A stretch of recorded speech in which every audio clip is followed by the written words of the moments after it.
Hello everyone, मैं Arvind general classes में आपका स्वागत करता हूं। राजस्थान माध्यमिक शिक्षा बोर्ड कक्षा 10वीं की बोर्ड एग्जाम साइंस सब्जेक्ट की 19 मई को होने वाली है। तो 19 मई साइंस विषय की हम तैयारी कर रहे हैं। काफ़ी सारी वीडियो हम बना चुके हैं और ये वीडियो बहुत इंपॉर्टेंट है आप सभी के लिए। जितने भी कक्षा 10 के विद्यार्थी हैं, बोर्ड परीक्षा की जो तैयारी कर रहे हैं, जिनका पेपर 19 मई को होने वाला है, तो ये वीडियो उन सभी के लिए बहुत ज़्यादा इंपॉर्टेंट है, क्योंकि इसमें chapter number 5, chapter number 6, chapter number 9 और 11 केमिस्ट्री और फिजिक्स के बहुत ज्यादा इंपॉर्टेंट क्वेश्चन मैं बताने वाला हूं। 15 क्वेश्चन है और 15 क्वेश्चन आपको इनमें से मैक्सिमम क्वेश्चन आपके पेपर में मिल जाएंगे। तो पूरा वीडियो एंड तक देखना है, समझना है और लाइक करना है वीडियो को और शेयर भी करना है। तो आइए वीडियो को स्टार्ट करते हैं। यहां पर पहला क्वेश्चन है आप सभी के सामने, मैग्नीशियम और ऑक्सीजन। आप सभी को पता है मैग्नीशियम के फीते को अगर आप उसको जलाओगे, दहन करोगे तो मैग्नीशियम ऑक्साइड बनता है। ये वाली अभिक्रिया आपने पढ़ी होगी। तो यहां पर पूछा गया है कि उपरोक्त अभिक्रिया को पूर्ण कीजिए, इस अभिक्रिया को कंप्लीट करना है। तो यहां पर जो मैग्नीशियम है इसके दो यहां पर मॉलिक्यूल दे रखे हैं और ऑक्सीजन, तो यहां पर क्या बन जाएगा, आपका बन जाएगा मैग्नीशियम ऑक्साइड। क्या बन जाएगा? मैग्नीशियम ऑक्साइड बन जाएगा। तो अगर आप किसी भी धातु को, जैसे मैग्नीशियम है, मैग्नीशियम को आप यहां पर जला रहे हो तो क्या बनेगा? मैग्नीशियम ऑक्साइड बनेगा। उसका दहन हो रहा है यहां पर, तो मैग्नीशियम ऑक्साइड बनेगा। जैसे कार्बन है, कार्बन को भी O2 से क्रिया करवाओगे तो क्या बनेगा? कार्बन डाइऑक्साइड बनेगा। तो यहां पर मैग्नीशियम और ऑक्सीजन क्रिया करके मैग्नीशियम ऑक्साइड बनाएंगे। क्या बनाएंगे? मैग्नीशियम ऑक्साइड बनाएंगे। नेक्स्ट क्वेश्चन यहां पर कॉपर ऑक्साइड प्लस हाइड्रोजन और copper oxide plus di hydrogen की आप क्रिया करवाएंगे तो कॉपर और जल बनेगा। क्या बनेगा? कॉपर और जल बनेगा। तो यहां पर ये जो ऑक्सीजन था कॉपर से जुड़ा हुआ है, ये आपका अलग हो गया है और यहां पर जो हाइड्रोजन है इससे जाके जुड़ गया। तो हाइड्रोजन, डाई हाइड्रोजन और ऑक्सीजन मिलकर जल बनाएंगे और आपका यहां पर रह जाएगा कॉपर। तो इस अभिक्रिया में आपको बताना है कि यहां पर उपचयन कहां हो रहा है और अपचयन कहां हो रहा है, यह आपको बताना है कि उपचयन हो रहा है, अपचयन हो रहा है। उपचयन का मतलब होता है यहाँ पर ऑक्सीकरण। क्या होता है? ऑक्सीकरण होता है। ऑक्सीकरण का मतलब होता है रिडक्शन अभिक्रिया, सॉरी, ऑक्सीकरण का मतलब होता है ऑक्सीडेशन अभिक्रिया और अपचयन का मतलब होता है रिडक्शन रिएक्शन। तो ये आपको बतानी है यहाँ पर कि इस अभिक्रिया में ऑक्सीकरण कहाँ होगा और अपचयन कहाँ होगा। आप सभी को पता है कि ऑक्सीकरण और अपचयन अभिक्रिया क्या होती है। ऑक्सीकरण अभिक्रिया में ऑक्सीजन का संयोग होता है जबकि हाइड्रोजन का निष्कासन होता है। ऑक्सीकरण अभिक्रिया में जो इलेक्ट्रॉन होते हैं उसको हम क्या करते हैं? डोनेट करते हैं। वहीं ऑक्सीकरण अभिक्रिया में ऋण विद्युतीय तत्व का संयोग होता है और धन विद्युत तत्व का निष्कासन होता है। इसका अपोजिट होगा आपके अपचयन में। अपचयन में क्या होता है? हाइड्रोजन का संयोग होता है और ऑक्सीजन का निष्कासन होता है। वहीं धन विद्युतीय तत्व का संयोग होता है और ऋण विद्युत तत्व का निष्कासन होता है। वहीं हम इलेक्ट्रॉन को ग्रहण करते हैं। अपचयन में हम क्या करते हैं? इलेक्ट्रॉन को ग्रहण करते हैं। तो उसी हिसाब से आपको इसका आंसर करना है। बहुत ज्यादा इंपॉर्टेंट क्वेश्चन है। नेक्स्ट क्वेश्चन, क्वेश्चन नंबर 3 का फर्स्ट है आपका, उत्तल लेंस के मुख्य फोकस को परिभाषित कीजिए। आपको यहां पर फोकस सेंटर को समझाना है कि फोकस क्या होता है, वो भी उत्तल लेंस। उत्तल लेंस के फोकस को समझाना है, परिभाषित करना है। आप सभी को पता है उत्तल लेंस की हम बात करें, दो गोलीय उसमें गोलों में से काटकर बनाया जाता है उत्तल लेंस को। तो दोनों साइड में आपके क्या होते हैं? फोकस होते हैं। मुख्य फोकस दोनों साइड बनेंगे। मान लीजिए ये दो आपके ये आपका उत्तल लेंस है, ये आपका उत्तल लेंस है। तो इस गोले में से बनाया होगा, इसको इस वाले गोले में से काट के बनाया दोनों। तो ये इसका फोकस हो गया, ये इसका फोकस हो गया और ये इसका मुख्य अक्ष हो गया। तो आपको इसको परिभाषित करना है, आपको इसको परिभाषित करना है। इसके अलावा बताना है एक बिंब उत्तल लेंस के मुख्य फोकस F एवं 2F के मध्य में स्थित है। यहां पर F हो गया आपका मुख्य फोकस और 2F क्या हो गया? वक्रता केंद्र। तो अगर बिंब को आप फोकस और वक्रता केंद्र के मध्य में रख रहे हैं तो प्रतिबिंब कहां बनेगा, ये आपको बताना है। बहुत ज्यादा इंपॉर्टेंट है और सारे के सारे क्वेश्चन लास्ट 10 साल में पूछे गए क्वेश्चन में से एनालिसिस करके बनाए गए हैं, जिससे कि आपके 2020, 21, 17 में क्वेश्चन आएंगे ही आएंगे। बहुत ज्यादा इंपॉर्टेंट है। इसका नेक्स्ट क्वेश्चन है लेंस सूत्र लिखिए। आप सभी को पता है लेंस सूत्र क्या होगा। देखो, दर्पण सूत्र होता है आपका 1/v + 1/u = 1/f। और लेंस सूत्र में कुछ डिफरेंस नहीं है, बस प्लस की जगह आपको माइनस करना है कि 1/v - 1/u = 1/f। यह आपको बताना है। नेक्स्ट क्वेश्चन है इसी का थर्ड, किसी लेंस की फोकस दूरी 0.5 मीटर है तो लेंस की क्षमता की गणना कीजिए। देखो, लेंस की क्षमता क्या होती है? एक लेंस का मतलब कि एक लेंस की क्षमता होती है कि किसी भी प्रकाश की जो किरण है उसको अपसारित करना और अभिसारित करना, वो उसकी जो क्षमता है उसको बताता है। तो यहां पर फॉर्मूला लग जाएगा आपका P = 1/f। क्या लग जाएगा? P = 1/f। P बराबर 1/f। 1/f क्या है, यहाँ पर आपकी फोकस दूरी है और फोकस दूरी आपको अवतल उत्तल में बतानी है किस प्रकार से होगी। इसके अलावा फोकस दूरी इसमें दे रखी है 0.5 और 1/0.5 आप कर देंगे, पॉइंट हटा के आप ऊपर 0 लगा देंगे तो आंसर इसका आ जाएगा। तो P बराबर 1/f फॉर्मूला हो जाएगा लेंस की क्षमता का। इसी के साथ मैं आपको बताना चाहूंगा कि भाई यहां पर इसका मात्रक क्या होगा लेंस की क्षमता का। तो लेंस की क्षमता यानी पावर ऑफ लेंस का जो मात्रक है, यूनिट जो है वो डाईऑप्टर होता है। पूछा जाएगा आपसे क्या होता है, डाईऑप्टर होता है। नेक्स्ट क्वेश्चन बहुत ज्यादा इंपॉर्टेंट है, काफी बार पूछा गया है। 1 किलोवाट घंटा यानी 1 किलोवाट हावर में जूल मात्रकों की संख्या बताओ। तो यहां पर 1 किलोवाट घंटा को हम 1 यूनिट भी बोलते हैं और 1 यूनिट में कितने जूल होते हैं, तो 3.6 10⁶ जूल, 3.6 10 की घात 6 जूल आपके होंगे 1 यूनिट के अंदर, 1 किलोवाट घंटा के अंदर।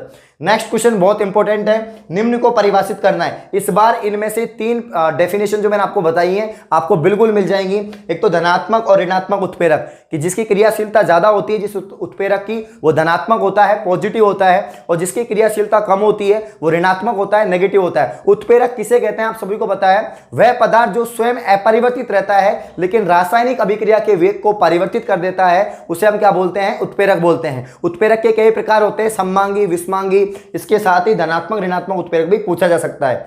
नेक्स्ट क्वेश्चन है इसी में, ऊष्मीय अपघटन एवं विद्युत अपघटन। आपको पता है अपघटन मतलब किसी भी चीज का टूटना है ना, उसका विघटन होना, टूटना उसका अपघटन कहलाता है। तो अगर वो ऊष्मा की उपस्थिति में कोई भी पदार्थ टूट रहा है, कोई भी यौगिक टूट रहा है तो वो क्या हो जाएगा, ऊष्मीय अपघटन। और अगर वो विद्युत की उपस्थिति में उसका अपघटन हो रहा है तो उसको हम बोलेंगे विद्युत अपघटन।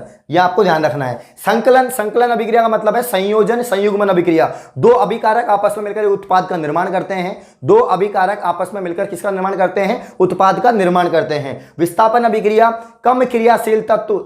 अधिक क्रियाशील तत्व कम क्रियाशील तत्व को क्या कर देता है, विस्थापित कर देता है। CuSO4 प्लस Zn, तो ZnSO4 प्लस Cu बन जाएगा।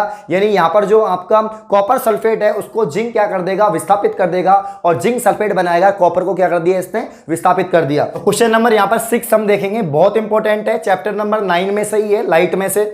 सूर्योदय से कुछ समय पहले और सूर्यास्त के कुछ समय पश्चात तक सूर्य दिखाई देता है, इसका कारण बताना है आपको। तो कारण यहां पर आपको बताएंगे कि क्या कारण है, क्यों दिखाई देता है। तो अपवर्तन कारण होता है, प्रकाश का अपवर्तन के कारण ऐसा होता है। अगर 1 नंबर में पूछा तो प्रकाश का अपवर्तन करना है, और अगर 2 या 3 नंबर में ये क्वेश्चन आया तो आपको बढ़िया डायग्राम बनाना है और बताना है कि वायुमंडल में काफी सारी लेयर होती हैं, तो जो लास्ट वाली लेयर होती है उसमें अपवर्तन होता है, उसके कारण ऐसा होता है, तो आपको ये बताना है। नेक्स्ट क्वेश्चन, पानी से भरे कांच के पात्र में आंशिक डूबी हुई कोई पेंसिल तिरछी दिखाई देती है, क्यों। ऐसा क्वेश्चन हमेशा टपक जाता है, हमेशा काफी बार ये पूछा जाता है क्योंकि बहुत इंपॉर्टेंट है।